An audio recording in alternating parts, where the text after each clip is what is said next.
Hey everybody, Kathy Gruver here with your Daily Pause in slightly overcast, drizzly Santa Barbara, California. So if you've been looking at my Facebook page, you know it's really been an up and down week for me. My dad is still in the hospital and I've been working like crazy, traveling like mad. I'm getting ready to leave again next week to go to Amarillo, which is a town in Texas I've never been to. But this has been some incredible lessons this week. First of all, here's one of the most important, there's three things that came out of this. First of all, and I think the most important one, is to make sure you're taking care of yourself. Because in the midst of caring for my clients and dealing with all the stuff and dealing with the stress of being so far away, I wanted to make sure my self-care was up to par, because if I get sick and if I get stressed out, I'm going to be of no use to anybody. So I had a beautiful acupuncture session this morning and just really working on laying low this weekend. And there's stuff I have to do. And my husband said, what are you going to do tomorrow? And I said, all the stuff that I'm supposed to be doing right now that I don't feel like doing. So it's okay to give yourself a break. It's okay to lay low and not have to rush your way through things when you need to take care of yourself and your healing. So several people have reminded me to do this, and I do appreciate that. The second thing is ask for help when you need it. And I contacted one of my health practitioners, one of my favorite hypnotherapists who's done some work with me. And I said, look, if something goes horribly awry with my dad, I'm going to need support. I'm going to need help. And I don't know what that looks like, but I might reach out to you to need something. And she emailed back and she said, absolutely, you bet, I am there for you. And I know I'm surrounded by people who are there for me. But if you're going to need something, if you have things that you know that you need or are going to need, reach out and ask those people.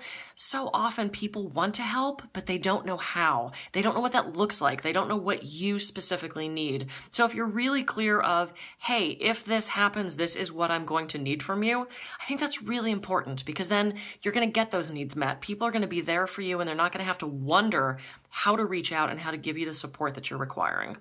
And the third lesson is really having to do with staying in the present moment, which I have to say was really challenging the last couple of days, because my mind was going to the past of these memories of, oh, I'm going to miss that, and the future of, oh my God, what if, fill in the blank.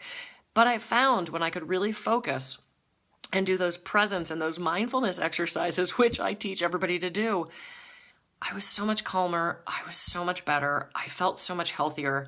And, you know, we are constantly drifting through past, present, and future. We can't but help think. But thinking and feelings are not facts. They're just feelings. And we can't all necessarily control how we're feeling, but we can absolutely control our thoughts around those things.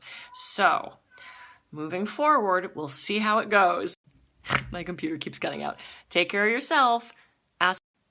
Get internet that works. I guess there's 4 things. And try to stay as present as you can. And believe me, the last couple days, it's been a challenge, and I teach this stuff. So be gentle with yourself. Don't beat yourself up if you have days where it's just hard to do. I get it. So having said all that, that was your daily pause for the day. Thank you to everybody who has reached out to me, who has liked things on Facebook, who I know is praying and sending love and light, everything to my father and my family and me. I really do appreciate that. That's what I love about social media, is there are people around the world that can be sending good thoughts and praying, and I do believe in the power of that energy. So thank you all for being in my life. I hope that I enhance your life just a little bit by these daily pauses and some of the silly stuff I post. And anyway, I love you guys all. I'll catch you tomorrow for your daily pause. Have a good rest of the weekend.